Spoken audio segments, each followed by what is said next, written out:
na mabota bino mboteli susu biso wa bino toye bongo kopesa bino manaka o etali masano ya République démocratique ya Congo mingi penza mokolo lelo to beta masono o etali football club Renaissance esika crise ezali ko persister kino sikoyo tozali awa na plateau na biso na ba invité kasi yambo ete na présenter bino bango na kopesa bongo mbote na confrère nanga o to message ko zala ko partager ne enganya so plateau o ya Canal télévision ezali bongo ndeko Jojo Mutombo mbote na yo mbote na yo ndeko ya nziki pe mbote na ndeko ba ndibaso Silva kuya kolanda ngonga ya masano awa na Canal télévision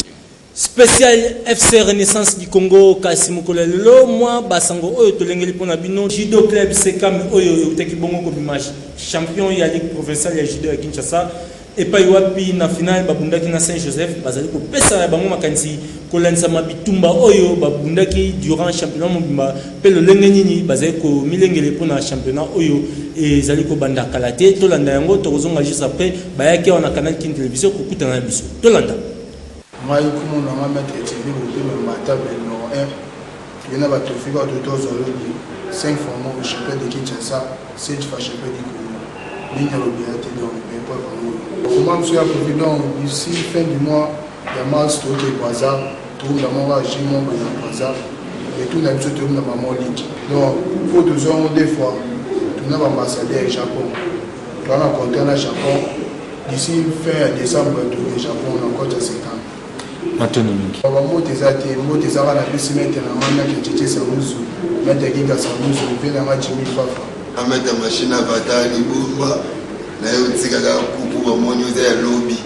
banyama bakweki lobby kupu to botole bon kupu oza finale ya dance on est finale lobby on to jouer kupu lobby ya moyo bana kimba ya kilo ba mona inde to jouer ka moyo na ngashi to mne finale na Saint-Joseph bana matundi tubutole bango lobi final bango bazwa babiso demi final mo ya kala so ya kombe azwa ba lobela mo force que tu sais bon biso so logo telemi elegate eloko so monyo ka na mesa photo zwamo et on to so ka mo lobi tubutole bango ile banga sukeza surtout tu vas voyager on a tout kende tu vas bango na ligue lisusu akaka to beta na bango na ligue o to linga vada de boma aya o mona gogan o mona il y a sur la coupe à Ligue, voilà, tout préparé sur la banque, soit atteint, ça monte, vous allez sur la banque 2018, Ligue 2018, tout ça, la banque sur Ligue, comment se tourisme, on va aller tourisme, on va. Soit en Coupe du Congo, de meilleur champion.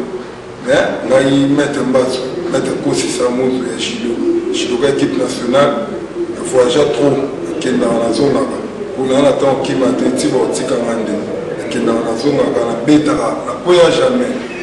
Poya jamais, même pour toi, le réalité. Ukala ebi bon mo botala ba ebi wana nani le BAT balasanga partout na ba TV5 monde ebele batala mo ba ebi toi na voyage moko ya Jeux africains toi tout qui est Tunisie champion d'Afrique be ezali tout qui nango nous kuto le BAT entraîner ça la chaque jour na Martin coach Maître Pichaza Maître Toya Maître Saito on tout bazar na grand coach ya Kinshasa ba 4e dan 5e dan matin. Nous avons un entraînement déjà lundi pour nous préparer Ligue. Nous avons voyagé dans la côte à 50, nous avons des croissants pour nous tournoi. Nous avons aussi ici au Japon pour nous tournoi dans la côte japonaise. Donc, nous avons des athlètes dans la Italie, nous avons des lundi pour l'entraînement. Nous avons fait des missions à nous jusqu'à au monde à l'oubli. Nous avons tout cours ici à domicile. Donc, les athlètes lundi pour démarrer pour taille. Donc, préparer pour vous à l'équipe nationale. Donc, il faut que vous ayez un mode de championnat ou de ligue pour vous voyager dans votre équipe nationale. Vous avez le besoin. Ndeko Jojo Mutombo toko bana basango na biso match oyo ezalaki prévu pour na compte ya 18e journée ya Ligue nationale de football esikapi elinga kendo na bongo équipe ya Vita Club pe équipe ya Ice Dragon bilima yango ebetamaki kasi na mwa kokoso kuna ngamo mususu MK Etanchete ye alinga ki abeta bongo mokolo kaka ya jeudi 1er mars 2018 na équipe ya RCK match wana ebetamaki lisuste nini gestionnaire ya stade azalaki bongo ko appliquer o ezalaki ba mesure ya ministère ya sport et loisirs wapi mwana mboka papinyango azwaki tolanda yango to ko zonga juste après pour to commenter ba image wana tolanda Tension ezalaki makasi mokolo jeudi 1er mars 2018 na stade Tata Raphaël de la Quetil esika nini elingaki ndongo wana 2 matchs oyo ezalaki na programme pour na compte ya 18e journée ya phase classique ya championnat d'élite ya Linafoot. Na yango match ya Yambo oyo elingaki betama entre XK PMK et betama kite tina ezalaki se moko ya décision oyo ministre ya sport pe loisir Papinyango azwaki mokolo lundi 26 février 2018 ya kokanga bastade nyonso ya l'État jusqu'à nouvel ordre. Pour Linafoot azali kokabola misolo ya ba recette ya ba match malamu te. Bongo na ngonga ya 14h déjà ba fanatique ya avec club P Dragon ba kitaki na stade Tata Raphaël pour na kotala spectacle ya deux équipes na bango oyo balingaki ba beta deuxième match. Na yango bakutaki ba porte ya kokanga ponini gestionnaire ya stade azali ko appliquer bongo décision ya ministère ya sport. Na ngambo ya ba supporters kanda ezalaki makasi po ba privé bango spectacle. Na nyonso boyoka bango ndenge ba beti ngonga. Ministre azela na décision na babenga na bato ali na foot ndenge makamuna ndenge bayokana bazela na nani na playoff ndenge babongisa makamuna bakena kubongisa kuna oye sili dering asili ba match. L'équipe nyonso se betra match be sili ça. Et comme vous allez peut-être question il y a 2 poids 2 mesures. Et ça bon côté makamuna ba match on est là. RCK bango bazali banda. MK bango bazali banda. Ba sili ça ba match phase de poule ba site nyonso c'est là. Yakoyeba ezali ete pression elekaki makasi pa ba supporters kino batu ya stade bafungola ki ba porte pour na kopesa nzela na vite après Dragon ba beta deuxième match où ezalaki prévu bongo mokolo ya jeudi. Ndeko Jojo Mutombo ministre akangi ba stade ya lobi ete misolo ndenge ba yokana ko repartir yango na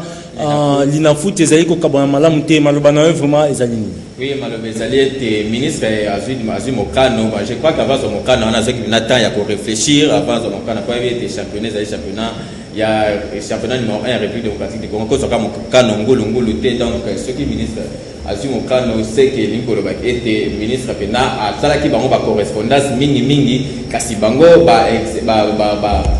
tout ça qui était na où ezali bongo ba correspondance des ministres yangwana azoki mokano kasi eza mokano mo etombaki na faux moment po pénaliser qui penza ba équipe ni tété ba apport ya ba généraux ya ba président ya ba club wana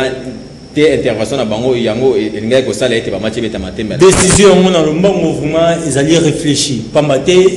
na il faut to le bango e ko handicapé pe ba équipe oyo esengeli bandongo na ba compétition africaine pambate ba rozana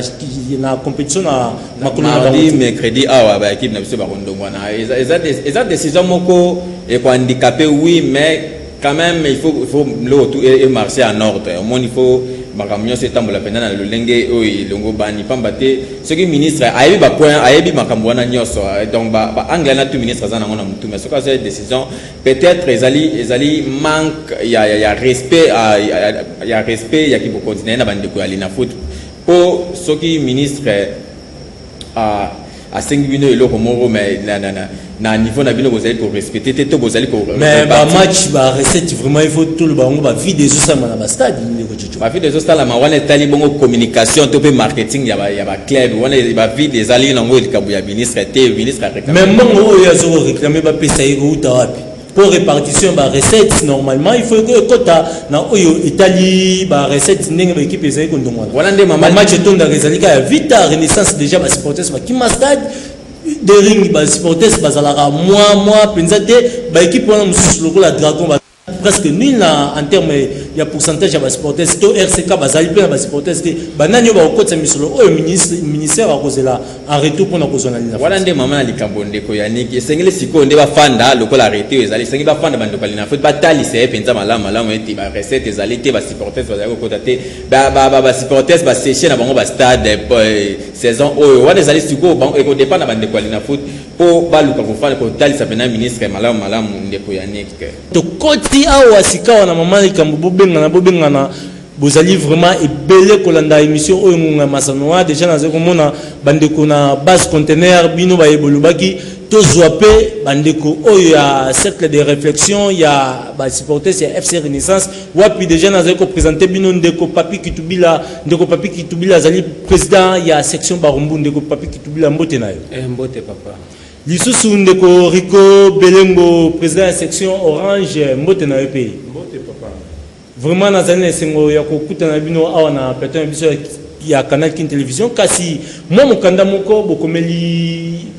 gouverneur de la ville André Kimbuta yango oyo bozali ko rappeler ete ndeko Pascal évêque Pascal Mukuna o azali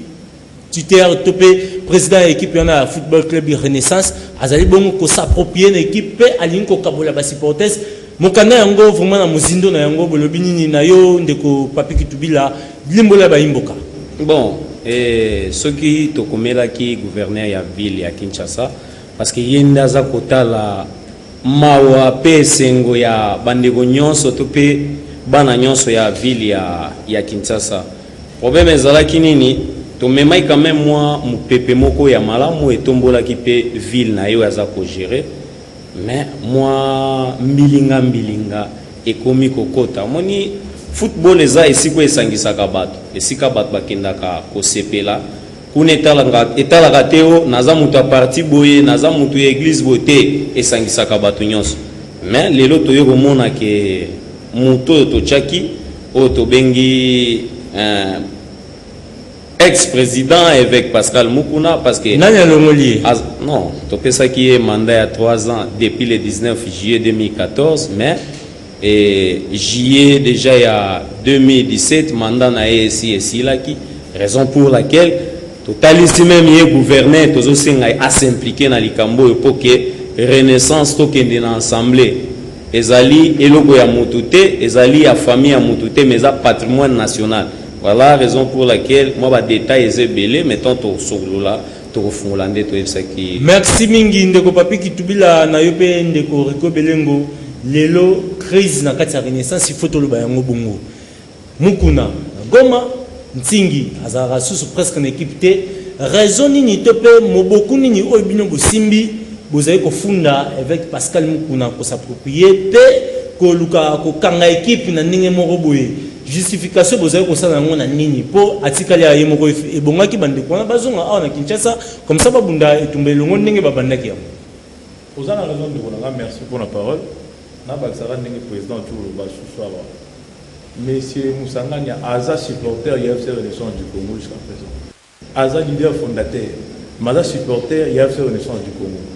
Ndeko na biso tingi aza na ville ya Kinshasa. Mais M. Mukuna a bandaki déjà pour vilipender dès le début. Depuis 2014-2015, a bandaki pour vilipender, mais c'est Tingi na kata ville Kinshasa. Pour sauver cette renaissance du Congo, le leader fondateur Rwanda Ototangi mais c'est Tingi na Musanganya. Va sauver club pendant 3 ans pour na boya kolo. Ba supporter nyonso ba monaki ba zu ba vidéo ba zo ki ya président Tingi ba zo ki ya président Musanganya ba comprendre que bazana kata ville renaissance du Congo ba la bisika supporter que Mukuna ali ko s'accaparer ni loko ya mo mo biso pe de komi po biso to biso petit peuple biso za biso ba supporter ba tuna ka biso ko sala kanini ko sala boy ko sala nini biso équipe na biso matiti mabe jusqu'à présent représenter biso ba supporter ya mona ba tuna ka biso bo pesa nini biso so pesa matiti mabe na kwa cha contribution na biso soki ba lingi matiti mabe et ça la fusion na sekate matiti mabe et ça la fusion na jogavi oyo somba mina kati ya ba leader fondateur na biso misato Mukuna Tingi et Musanganya pour l'instant yango moto de loba to yoko mettre sur ndimbola wana parce que to rappeler ba supporter tozo rappeler kaka c'est pour sauver club na biso toza pona mututé Tingi Musanganya et Mukuna ba koki ko zalate tout comme pende ko na biso à cause de la président ya FC Renaissance du Congo mais assemblée seulement to be le gouverneur pour toza pour ça y assemblée Mukuna nga s'accaparer parce que on a présenté sous statut où il y a ça là qui soit des sociétés pour s'amitié déjà président de la société ba supporter ba fongola misu yango to vraiment to kolobela ngo su mingi mais eloko munene pena to komeli gouverneur yango ndeko jojo mo motuna soke zali ba imboka ba yoka ndeko Papi Kitubila ndeko bosengi assemblée générale ça makasi na mukanda obino botindeli gouverneur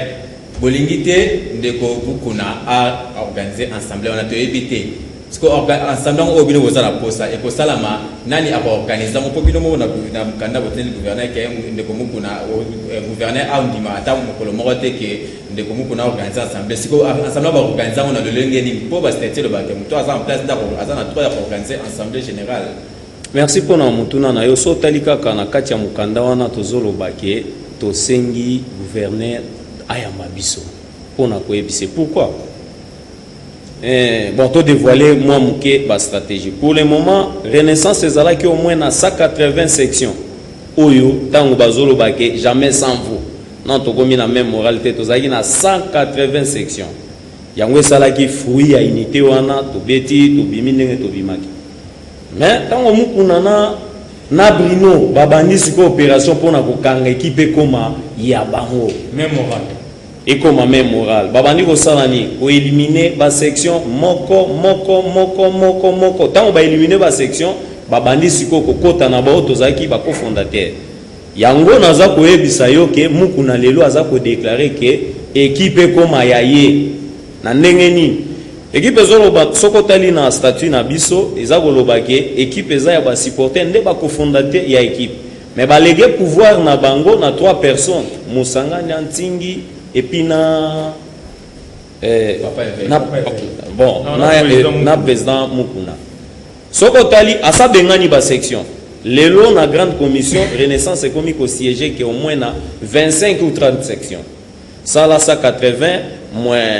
30 pour le monde a et 150 et libanda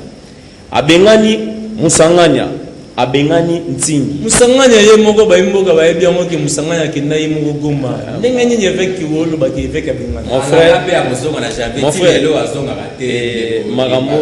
marambo nazo ebisa yo avec témoin ngai nazalaki parmi ba membre bato ba chaka na comité ya réconciliation Mukuna na Musanganya tozalaka ngai président ya Barumbu président ya Yolo président ya Bumbu président ya Lingwala nde tosalaka réconciliation na Musanganya longwa tina ndaku na ye aye na grande commission alobi eloko eza kokamwisa ngai nazali président et cofondateur ya kati ya Renaissance mais nakoma kozwa ba information na matoi ya batu mususu na monoko ya batu mususu et puis na radio lokola mutu nyonso toya tokutana na Musanga na Mukuna mais biloko ya mema toza na Renaissance tokimaka mabende ya DCMP ma mema biso na ba histoire moko ti fin de compte toyaki kozwa moi solution moko boye bomonaki avant wana Musanga na bande kobeta nini c'est alobi ke Renaissance touti coupe du Congo mais toza na équipe te oyo ekoki kobeta donc Chris oyo photo le bango ça date depuis Renaissance azwaki coupe du Congo oui mosolo kotaka bon soto lobi ke ebandi po mingi ba équipe ya Kinshasa to ebi yango ke mosolo nde kabola kabi mon frère na ozongelo na histoire guerre oyo biso tonto welela fibo Mukuna bande ko bongisa ba kabal na ye comment ya kotikala nde na fibo départ ya liboso ezaki ya Max Mayaka batuna kaka bino ba journaliste botuna Mukuna mais comment Max akei abi non na koloba te soki ezalaki Musanganya ndakei botuna ngai mais bozonga lisusu epa na ye ke yo lobaka Max soki akei totuna te totuna soki Musanganya akei mais lelo Musanganya alibanda ti lelo alobani okoyoka ye raison zo banini Musanganya contribuera te mon frère tozonga Renaissance ti ebandi soki otali joueur besala mutasomba ye ezali nani Musanganya joueur ondusha Musanganya type Musanganya Timba Pharaon Musanganya toye koya na saison kaka zoboya lobi Musanganya tiate bomema micro na bino botuna ye nani asomba joueur oba bengi na kombo ya Kasereka eza Musanganya joueur oyo Nzungu eza Musanganya ndeko na biso 10 moko utaka Sisoko bosomba na mbomoni Sisoko mon frère ngana ko ebisa yo Renaissance pour le lot ni presque rien na football club Renaissance ils ont na part ya ba supporters to pe pour part ba supporters pour le bango c'est sengo bosomba le bango numéro 9 ou remplacer et ba joueur na biso kanga ata to sombi Messi le loi na Renaissance akobeta match à liboso bien mi balé akofuteka loi joueur nyonso po sur plan mental ezara bien te merci ndeko papi kitubila tozongela yo ndeko Rigo vraiment moi mutuna mo ezali komata lelo phrase moko bolobi na kati ya lettre na bino oyo nga penza na simbi vous trouverez l'église dans le monde plutôt bolobi que vous cherchez le monde dans l'église et vous trouverez l'église dans le monde elingi koloba nini parce que mukuna mosala nzambe bozoko juger que a combien muki c'est-à-dire quoi ndeko mukuna ndenga za bongo biso to kinda kuluka eto pesa chance na attaque un pasteur vraiment là le bango lelo na mungo makasi toza déçu parce que alakisi so ki bonzambe te ndelo to komi wana parce que oh peut-être to banda kanisa na ba chimanga na ba mayaka na ba nani ndeto mona ngo pa mukuna donc pour to mona ngo sous gravité loko ezana no boy pour to za na bandit to yebaka na mi to za na recensement to yebaka déjà ka makambo mabe bazali mukuna déjà mi la kisa za mabe ba supporter mukuna ndana osenga président mukuna azala mutu pour l'instant de to lo ba boy to za bato to za ba renaissancier yé pas za renaissancier mais avant la kendena na sengelo loko na na besoin lo mo ndeko na ngai na renaissance to ya na trois formes ya ba supporter quatrième forme ndo mukuna bakisi ba adepte na ba adepte c'est l'église non il y a un besoin parce que tu commis message Jacques wana azali veut bien aye parce que mukuna papa na bango église a imposé la soirée muda trésorier na minute les messieurs Christian Tsuka c'est un veut bien mais aye parce que papa na bango évêque azana kacha renaissance du Congo to boité pour na kacha ba supporter after renaissance du Congo ça to ça d'origine imanière to uta place to uta to ya poto de boy mabe to mona kuna mais ndeko nanga une fois ba supporter ba yeba ba tala rapide na peut so ba mona ka ba ko divertir ba na pété Philippe Azarana pour to bandaka na trésor a bungi pena na kota veté mais trésor on y wana bozo ko funda ke trésor ba créer entreprise mama meme a kata football club renaissance so déficit mongo bande ko boza ko tala boza ko yeba ki renaissance mikola azokola taka eloko moko je t'aime vraiment ba tout bande ko o to za ba on sur plateau ba lobby ezali groupe trésor mukuna kasi c'est là ba information mususu pe o ezali o biso tozui ba lobby ezali groupe Tridom Mulumba likamana vraiment bozo ko limbo ko question na pe na ozongisa sous question na comité parce que ba comité soki eza na ba rena oyo eza na ba traître eza na banani eza nde comité na biso na ozongisa yango sous na comité ba supporter o batalaka ba dispatcher ba enveloppe na ba joueur ba présentaka biso un certain monsieur comme on ba bimisaka te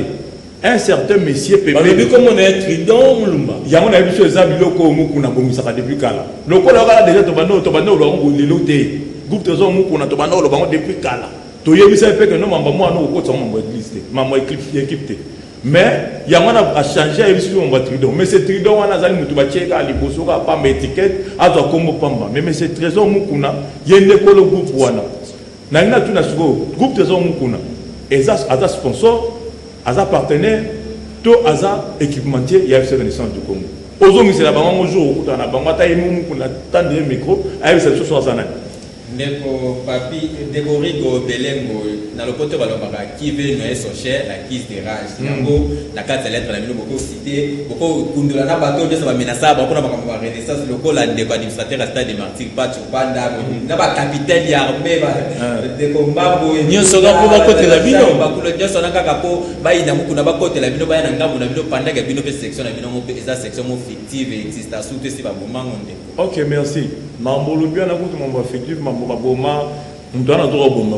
section la renaissance azati ni président Bruno kutu yeko déjà nanya a voter ye ayala boni maka etambo utaka da ya on a bisa to balaka ko imposer ensemble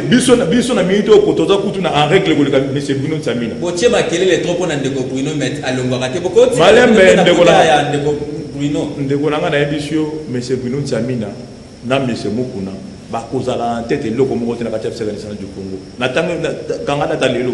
eza ba osala ka biloko osaka prendre eloko ba yebi na yebi so mambo olobi wana eza biloko tozo komate poto sepela bato ba mona biso ka na TV tozo loba ba makambo mais ezali pour ba officier nyango na biso ba civil combien on prend na mambo ba civil bazali ba militaire pe ba ali ba wala ba mi bali loko bango ko pesa gouverneur kanda penza na ba militaire eza ko pesa kanda te ko sala mina miso bato nyonso et puis la date nini. C'est pour sauver la Renaissance du Congo. Renaissance c'est beta match. Na journée nini. Biso to baka balinga ka biso te. Mais na journée angezaka journée nini. Bino bo menacer ba supporter bo ko mi point robeta capitaine na aza reconnu. Donc a besoin de justifier que équipe na bino ya bakulu na ne balba. Bakulu na te c'est monsieur Mukuna na sali click na Bruno ba sali click ya parce que Chimanga azali garde corps rapproché ya Mukuna. Nani Banza, botu na ye monsieur Banza za wapi. Banza aza na sécurité wa commencer ki 0D. Avant dans la permanence, avant bien poigné, sur la salle qui m'a bêté, ma bête capitaine, petit major Jacques, na minute oyo, et ça là-bas, todo le baraka. pour eza ko bomba sauter batambola to batambola te makambo eza déjà na likolo ne to comme le gouverneur ne ba kondi musu bazui bande ko na biso na baye bana ba okeno ba ko kangamaka ba ko sala maboye po ba betaki ba kondi. Merci Nayon de Rico Belengo, vraiment vous avez comprendre que l'émission est vraiment émission information solo pas ma crise des années dans football club Renaissance batu nangamo batu wako kabwanaka tobaka ete équipe wana les équipe tondi sara batu na stade mais sika tu sais comment on a nul presque rien na stade tout monde a kutu kalatea wa équipe les penalty mais bako lobaka ebe tata libende ebi mado ba supporters ba ko sepena ba on a penalty on a vraiment makamwana yango to baki to landela ngo vraiment na mozindo semaine passée bo mona ki to zelo ki bino batu ya section mama emo kasi mbala oyo to bengi bongo cercle de réflexion ya football club Renaissance du Congo oyo ba zomi awa na plateau biso ya canal télévision wapi vraiment to zeko débattre makamuna oyo tali football club Renaissance pamba te ezali équipe ya Congo to zali na posa équipe wana etombona et match subende l'école Congo démocratique kasi na yo ndeko papi dans zali na mutuna mususu ndeko musanga ya lelo bolobi par na bino ba supporters ezali matiti mabe oyo bino bopesa na Renaissance du Congo. Pourquoi aux part équipe ya musanga ya oyo azali na fondation le lenge mona mukuna bolo ba peke mukuna peut-être basala déjà alliance na bango ndeko na musanga pour bazaba MM déjà que équipe nini plutôt matiti mabe ezalaka bango mibali par na bino ba supporters na matiti mabe ike wapi to pe komi kuna ndenge. Bon soki tolobi eza part na biso mutasomba matiti mabe ezali musangani oui ntango asombi azwi yango apesi yango na basupporter oyo mama na biso Caro abandaki pe kogere yango azali na kati ya komite wana toza nao na daring ndenge pe lelo na kati ya Renaissance musangani asomba équipe oyo tobengaka Saint-Raphaël apesa yango lisusu biso ba supporter Saint-Raphaël ezali pe équipe ya musangani asomba apesa yango na biso ba supporter pona nini soki lelo équipe ke société biso to ya nango lokola part na biso ba supporter na kati ya société wa bo faire voir que musangani ndi azali malamu kuna zama be mukuna azoka kaka musangani azoyaka opesa non c'est pas dit to lobaka ke mukuna azama bete azama bete azape malamu mabe na ye ezake mission yo biso to pesa ki ye akokisi yango te nazozwa kaka bilan ya saison Renaissance abeti saison asali a gagné que 3 matchs et 5 matchs nul 6 a perdre des matchs 6 na forfait et puis un match toi qui perd les sous il y a 2 MP. Tu repères le quoi 18 points tout au long de la saison. Oui. Na deux derby nous sommes perdus. Donc tu perds qui na 2 derby. Tu es au sala tu perds 6 matchs na 6 matchs na forfait et 5 matchs nuls et puis 3 victoires. Est-ce que bilan pena équipe munene logo la Renaissance. Mais bando ko mususu to yambaki ba lobi ke Renaissance mbule lekina Renaissance mbula o ya mbule leki. Ils a faible o ya mbula o ya makasi. Mon frère Kanga Bomba Imajo. Renaissance oka soto ke coupe du Congo to Kanga Bando Kimendo Kazati. Adobino ne boloka équipe o lokate papa. Na lobi na yo eta ya mboko yo mutu nyonso atabimi aluki mbongo azuite to yebi condition mboka na biso ndenge za économie mboka na biso eza na se. Na Renaissance pe tozo mona ke tangela nga bimisa na biter ya Renaissance eza okito Nicolas Kazadi a cheke 4 bi. Ba Vincent Chalabali ba a cheke combien de bi? Mais yango na lobby mais zo siko saison passée Jésus Zocha et oyeboye ozomona ba ndeko na biso ayuka Zocha Renaissance donc eza malamu te toza ko évoluer pena malamu te yango tozo senga na évêque Pascal Mukuna to tindaka ye na Renaissance pour na unité o nyonso eza lelo ekomi bo eza manque ya unité na kati ya Renaissance to senga ensemble alingité ya komi konome bato na longoli TG Kazadi nazui nani l'autre là c'est qui Christian Nacheye ngai nazo senga kana Omari na obanda koloba yango équipe lokola Renaissance du Congo ti azobeta lelo règlement ni neza ko protéger po équipe etikali ke na 3 personnes ya membre ya comité Mukuna et Bruno ngabuna kolongola Bruno po na assemblée ya bibwa basi balongolaka ye ntango alobi ke naza membre ya comité conseiller na comité naza pe président ya grande commission balongola ye na PV assemblée ya bibwa balongola ye batika ye ke président ya grande commission donc équipe eza dirigée na 2 personnes nani Jimmy conseiller Jimmy azo assumer intérim ya secrétaire mon frère makasi ya René maître mani wana mutuna na ndeko rigo vuma olimula bayimbo maître man azali azawapi tozomona ete na jeunesse équipe wana tomonaka bango non s'il vous plaît maître s'il vous plaît atuni ngambu ou bien ngambu na ina lobaka ka problème ya ngambu na renaissance eza boye soko zoloba lokuta wana oza même moral wana oza pona équipe wana oza pona mukuna soko bandika koloba vérité équipe okomi oza muta musanganya ozali mutu ya barumbu oza mutu babengana non nde wana bino bobengi ba jamais sans ba jamais sans eza bato baza na souci équipe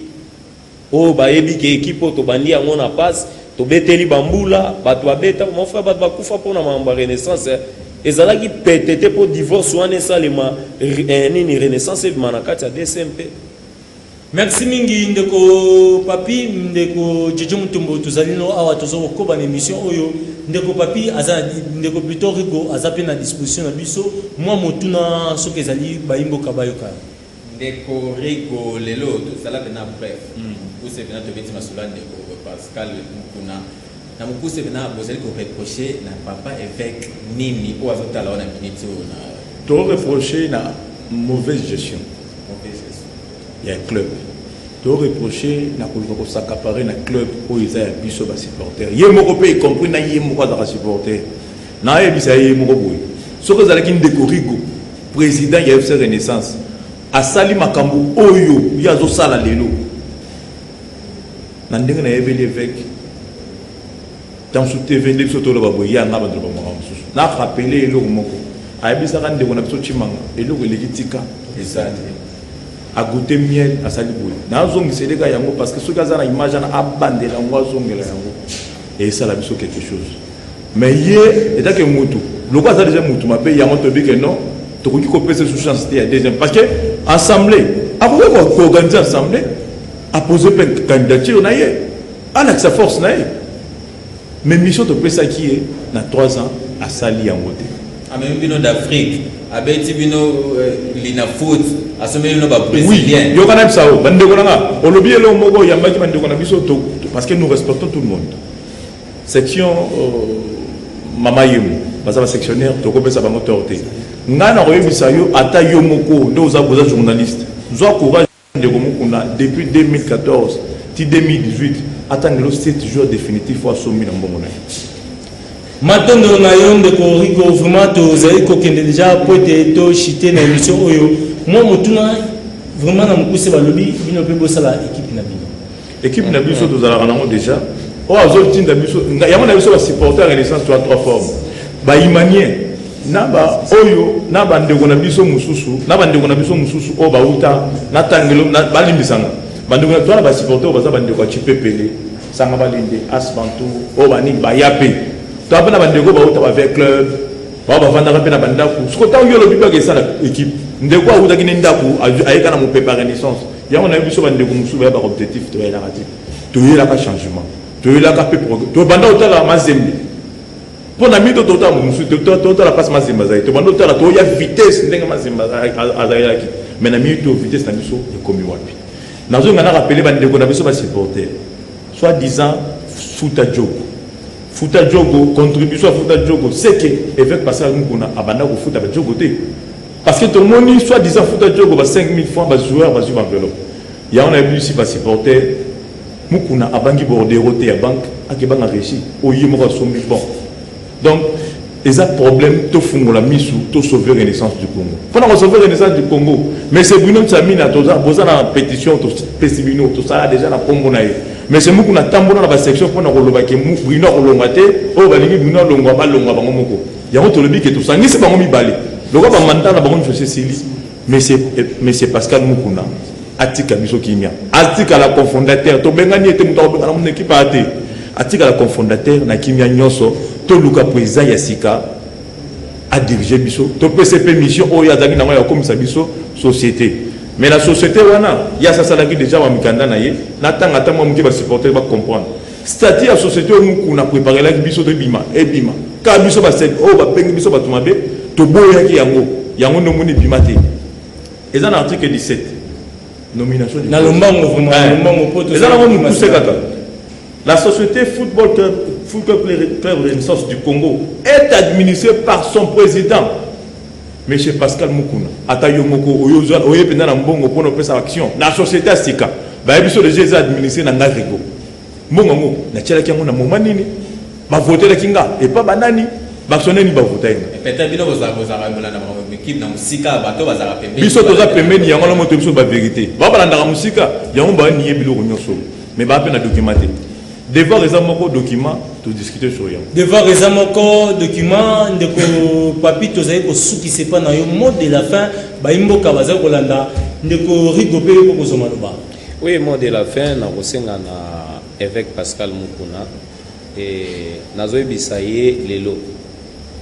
azana mission vraiment azana mission mi balenza oya yana oya kuti akomi nango ezali ya ko tambusa renaissance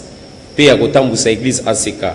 mais achango na mutu soka gagner renaissance a ko perdre ACK soka gagner ACK a perdre renaissance pourquoi logique principe oyo renaissance ko senga ye église ko lingate et puis oyo église ko senga ye renaissance pe ekolingate opération Jogo joueur asali abeti a gagné 3 matchs renaissance joueur azwaka $100 na match comme prime soki a perd et soki match nil azwaka $50 mais beta 5 matchs nil ezana $250